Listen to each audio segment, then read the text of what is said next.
निष्काम भाव पर बहुत जोर दिया जाता है। वेद से लेकर रामायण तक सभी ग्रंथ, सभी संत निष्काम भाव पर जोर देते हैं। ये क्या है निष्काम भाव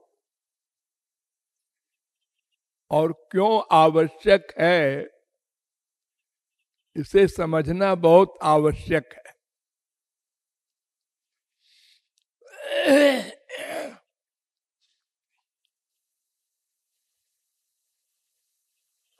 हम लोगों को जितना भी दुख मिल रहा है उसकी जननी कामना है, संसार की कामना।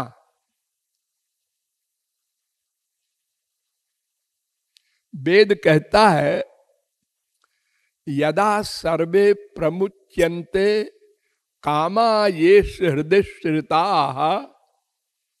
अथ मृत्यो मृतो भवत्यत्र ब्रह्म समश्नुते। बृहदारण्यकोपनिषद चौथे अध्याय के चौथे ब्राह्मण का 7वां मंत्र और साठ्यायनी उपनिषद में भी ये 25वां मंत्र है। अर्थात अगर कामनाएं हृदय से चली जाए तो वो ब्रह्म बन जाए, अमर हो जाए, ये जन्म मरण का चक्कर समाप्त हो जाए, मुक्त हो जाए।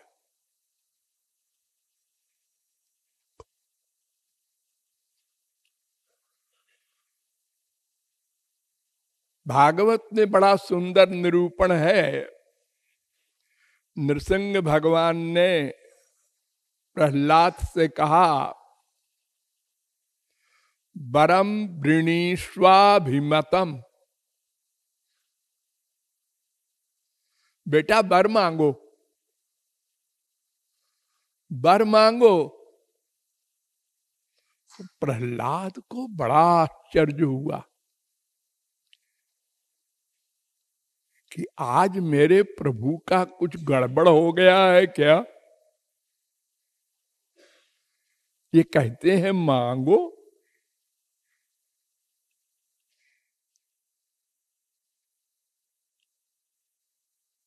तो प्रहलाद ने कहा यस्त आशीष आशास्ते न सभृत्या सवै बणिक। भागवत 7वें स्कंद के 10वें अध्याय का 4था श्लोक। जो दास स्वामी से कुछ मांगे वो तो बनिया है, बिजनेसमैन है, व्यापारी है। आप कैसे कह रहे हैं वर मांगो?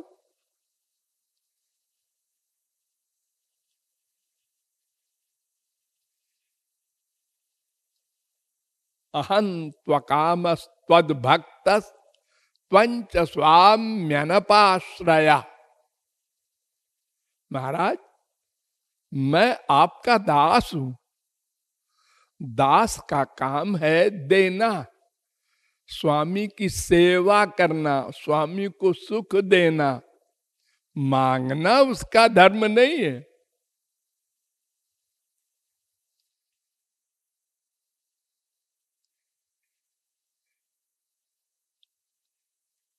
आपको भी हमसे कुछ नहीं चाहिए, आप तो परिपूर्ण हैं, और हमको भी आपसे कुछ नहीं मांगना क्योंकि हम दास हैं।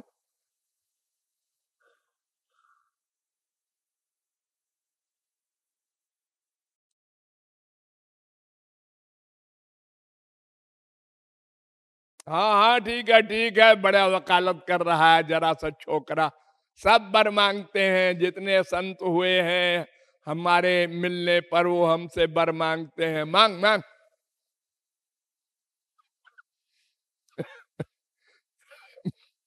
भगवान ने, नरसिंह ने ऐसे डांटा प्रहलाद को। प्रहलाद ने कहा आप तो मांगना ही पड़ेगा कुछ न कुछ। लेकिन वो नारद जी का शिष्य है।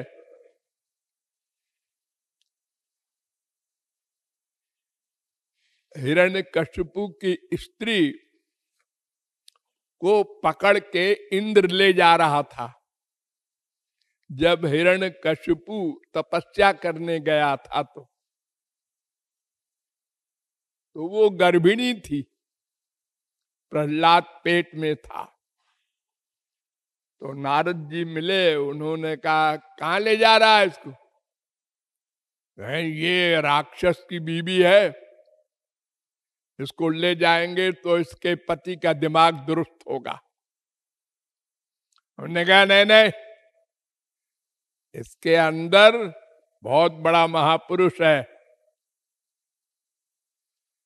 भाग जा, इसको मैं ले जाऊंगा, अपने आश्रम में रखूंगा। तो अपने आश्रम में ले गए नारद जी, वहां पर उसको तत्व ज्ञान का उपदेश दिया मां को। वो सब प्रहलाद सुन रहा था। तो पूर्व जन्म का सिद्ध महापुरुष था। तो प्रहलाद ने सोचा कि ये तो मानेंगे नहीं कि मांगो मांगो मांगो, और मांगना ठीक नहीं है तो फिर क्या किया जाए। उसने लगाया बुद्धि, नारद जी की कृपा से। उसने कहा अच्छा महाराज फिर सुन लीजिए, वर मांग रहा हूं। कामानाम हृदय संरोहम भवतस्तु वृणे भरम। 7वें स्कंद के 10वें अध्याय का 7वां श्लोक। मैं ये वर मांगता हूं कि कभी भी मेरी मांगने की भावना ही न पैदा हो, ऐसा वर दे दो।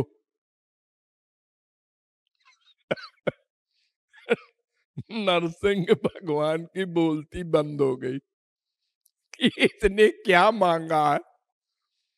ऐसा वर दे दो कि कभी मेरी मांगने की बुद्धि न पैदा हो। भविष्य के लिए भी गारंटी, वर्तमान में तो है ही नहीं है, लेकिन भविष्य में कभी हो जाए, इसलिए अब वो ना हो, ऐसा वर दे दो। महाराज एक बात बताऊं? हाँ हाँ बताओ। इंद्रियाणि मन प्राण आत्मा धर्मो धृतिर्मति ह्री श्री तेज स्मृति सत्यम यस्य नश्यन्ति जन्मना। 7वें स्कंद के 10वें अध्याय का 8वां श्लोक। महाराज कामना पैदा हुई संसार की अगर किसी को, तो समझ लो इतनी चीजें उसकी गई। इंद्रिय शक्ति, मन की शक्ति, प्राण की शक्ति, आत्मा की शक्ति, धैर्य और सद्बुद्धि और लज्जा और कांति और तेज और सत्य, वो कामना पूर्ति के लिए इन सब चीजों को छोड़ देगा। कामना पूर्ति होनी चाहिए। झूठ बोलेगा, बात बनाएगा, तो अनेक प्रकार के पाप कर बैठेगा। कामना पूर्ति होनी चाहिए। यानी सारे पापों की जड़ है संसारी कामना का पैदा होना। नंबर 2, अगर कामना पूरी हो जाएगी तो छुट्टी ना ना, फिर लोभ पैदा होगा।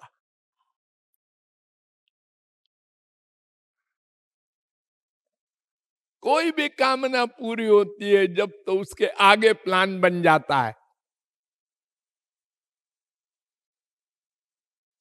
देखो, ये बड़े बड़े पैसे वाले लोग जो हैं,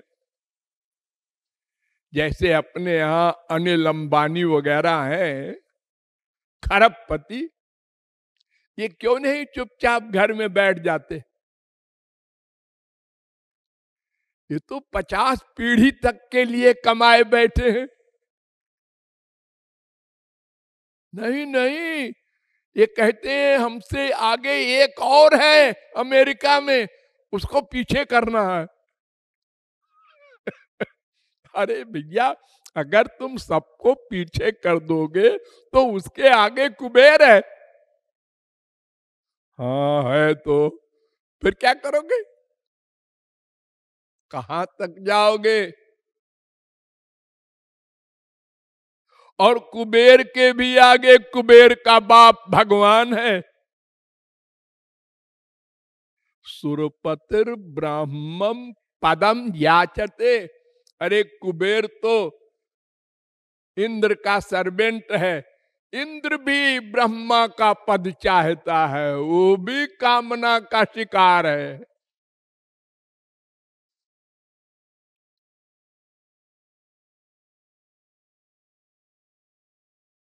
और अगर कामना पूरी न हुई तो क्रोध आया, फीलिंग हुई, जलन हुई, कुढ़न हुई। रोज दिन में 10 बार होता है आप लोगों को ये अनुभव। माँ ने बात नहीं मानी, बाप ने नहीं मानी, बेटे ने नहीं मानी, बीबी ने नहीं मानी, 1 सेकंड में आया गुस्सा। बिल्कुल बैठा ताक रहा है गुस्सा, मौका मिल जाए जरा सा और आपका लॉस कर दे। इतना बड़ा दुश्मन है।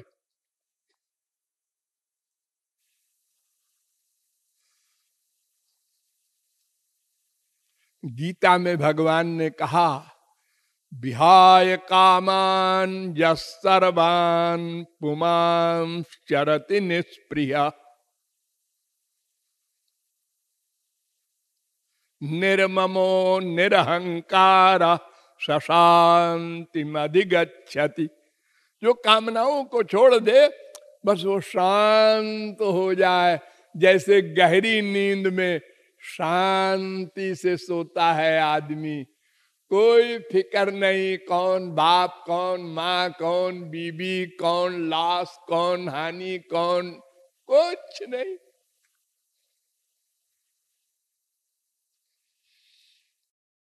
प्रहलाद ने कहा, महाराज एक बात कहूं? हाँ कहो कहो। विमुंचति यदा कामान मानवो मनस स्थितान तर्हेव पुंडरीकाक्ष भगवत्वाय कल्पते। अगर मनुष्य संसार की कामनाएं छोड़ दे तो भगवान के बराबर हो जाए, आपके बराबर हो जाए। चुप हो गए, नरसिंह चिपटा लिया प्रहलाद को। ये तो बड़ा पक्के गुरु का चेला है, यहां हमारी दाल नहीं गलेगी। तो ये कामना ही समस्त दुखों का मूल है, जननी है। इसलिए निष्कामता पर जोर दिया जाता है।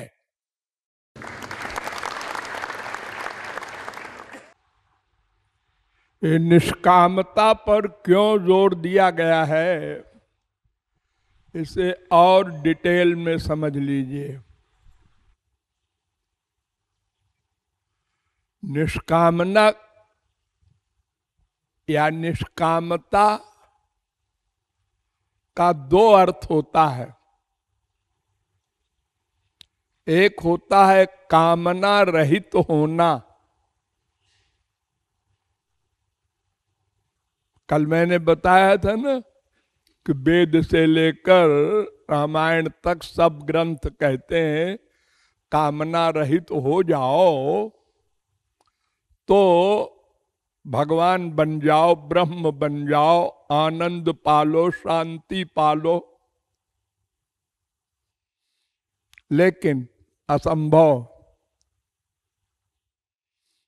कृपालु ये नहीं मानता। क्यों? ये तो बताया नहीं वेदों शास्त्रों ने कि कैसे बन जाओ। हम कामनाएं क्यों करते हैं, उसकी जड़ को समझो। कोई बीमारी कैसे पैदा हुई, ये बिना समझे इलाज नहीं हो सकता। रीजन क्या है कामना का? वो रीजन है हम आनंद ब्रह्म के अंश हैं, इसलिए अपने अंशी को नेचुरल चाहते हैं। चाहना पड़ेगा।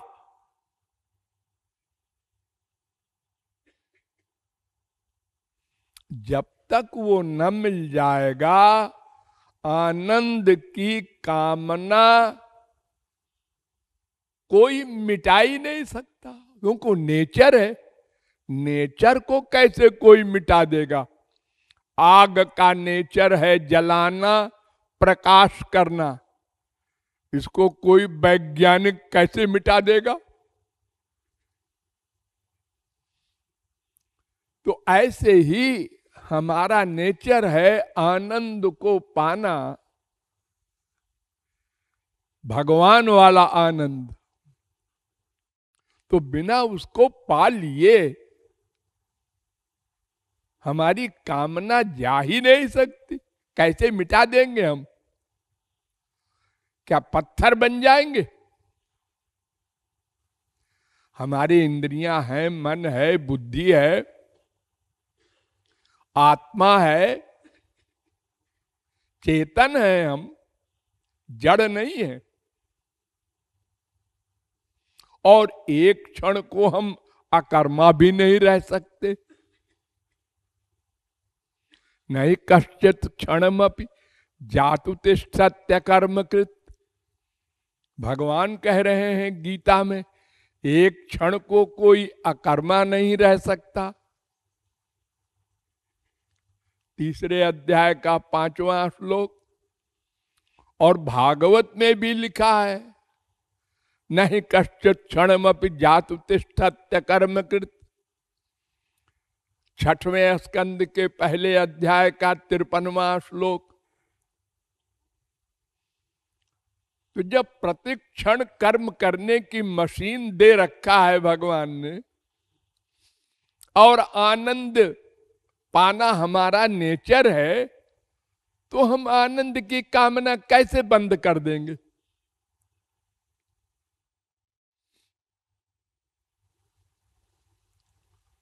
असंभव। त्रिकाल में असंभव। करोड़ कल्प कोई प्रैक्टिस करे कि हम आनंद नहीं चाहेंगे तो भी सफल नहीं होगा। आनंद चाहना पड़ेगा।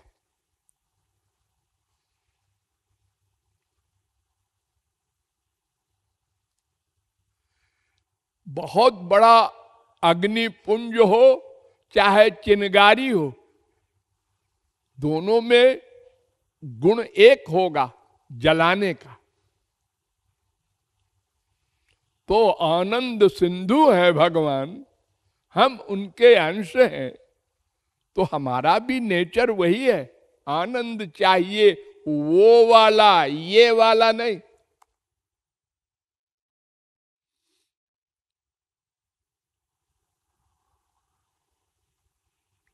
इसलिए कामनाओं को मिटाया नहीं जा सकता।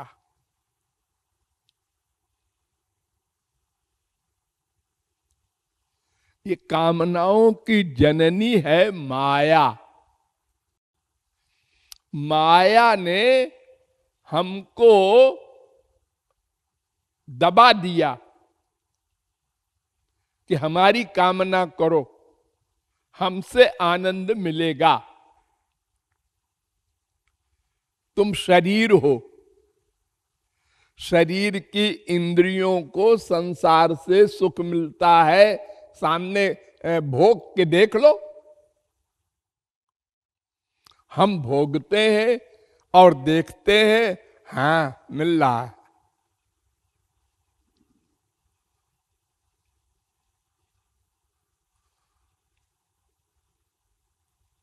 संसार का सुंदर रूप देखा, हाँ सुख मिल रहा है।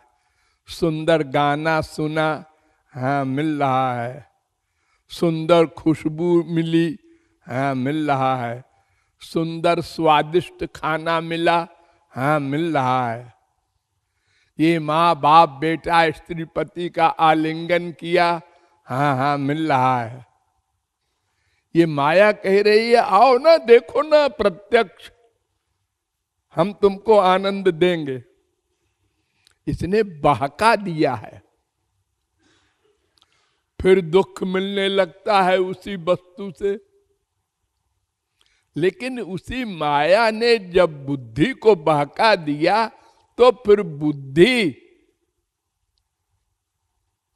पृथक नहीं हो पाती कि संसार में सुख कहीं नहीं है, डिसाइड कर लो। स्वर्ग तक नहीं है।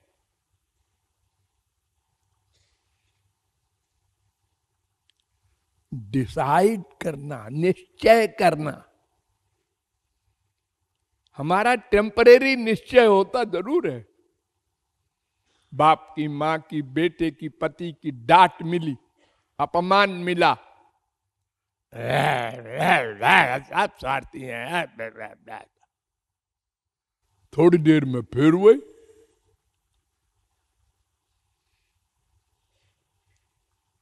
जैसे कुत्ते को डंडा मिला, मार दिया किसी ने, चिल्लाता हुआ बेचारा भागा और कुछ दूर जाके फिर गुर्रा के देखता है मारने वाले को। हमको मार दिया, हाँ भाई तुम बलवान हो, पावर वाले हो, हम कमजोर हैं, मार दिया। अरे हम तो भूखे थे, इसलिए रोटी के लिए तुम्हारे पास आए थे। तुम्हारे पास तमाम रोटियां रखी थी, हमने कहा एक रोटी हमको भी मिल जाएगी, और तुमने मार दिया हमको।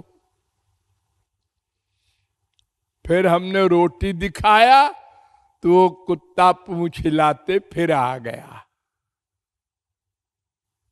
भूल गया मारा है इसने, क्योंकि भूखा है। तो हमको आनंद की भूख है, इसलिए फिर उसी बाप, उसी माँ, उसी बेटा, उसी बीबी, उसी पति, उसी वस्तु के लिए वो जो वैराग्य हुआ था वो भूल गया। वो डिसीजन हमारा ढुलमुल टेम्परेरी समाप्त हो गया।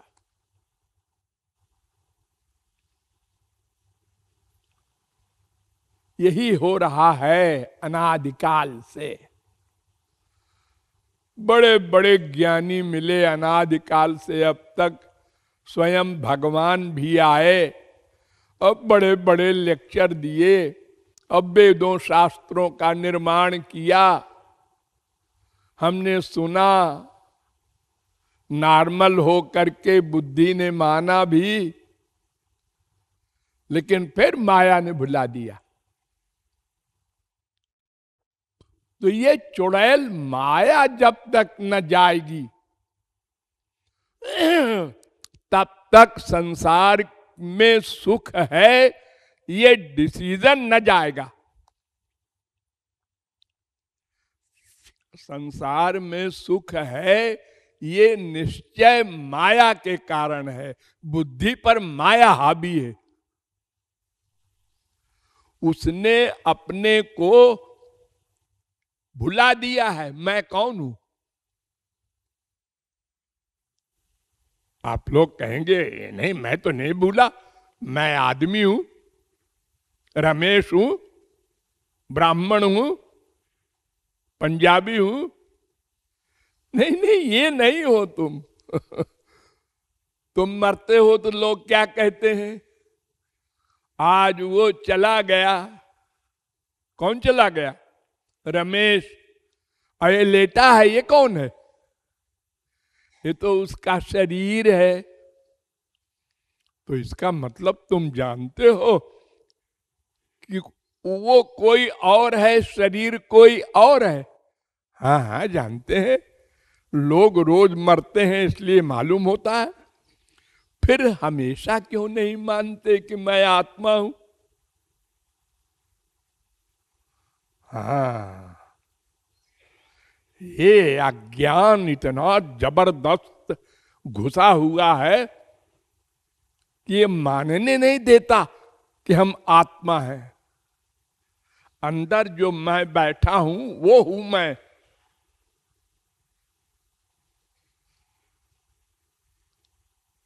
शरीर को मैं माने बैठा हूं मैं। और शरीर को जब मैं मान लिया तो बस, जब गणित कोई लगाता है और पहली क्रिया गलत हो जाए, 3 चौको 15 लिख दे गलती से 12 की जगह, अब उसके आगे सारा गणित सही लगा ले जाए तो भी जवाब गलत आएगा, क्योंकि पहली गलती उसने कर दी, 3 चौका 15 लिख दिया। तो पहली गलती हमने कर दी, अपने को आत्मा नहीं माना, शरीर मान लिया। तो अब सारी कामना शरीर संबंधी संसार की हो गई। अब उसको मिटाए कैसे? आनंद की कामना मिटे तब तो सब कामना मिटे। तो कामना मिटेगी नहीं।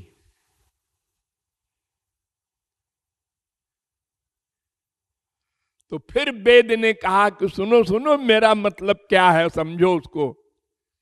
उपासते पुरुषम जे ह्यकामा ते शुक्रम एतत् अतिवर्तन्ति धीरा। संसार की कामना छोड़ कर ध्यान दो, तुरंत मेरी कामना करो।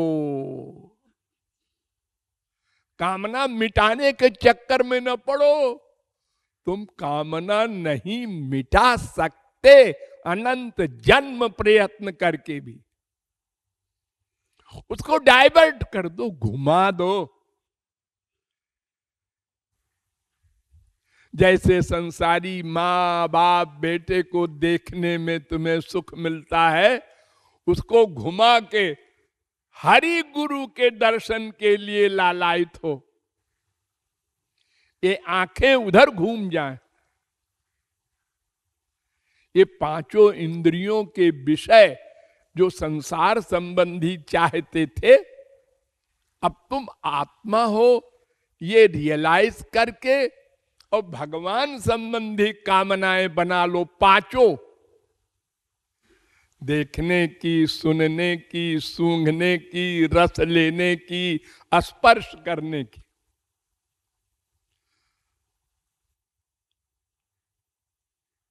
तब ये कामनाएं चली जाएंगी। मन एक है, जब वो कामना आई तो ये कामना गई। ए भावार्थ,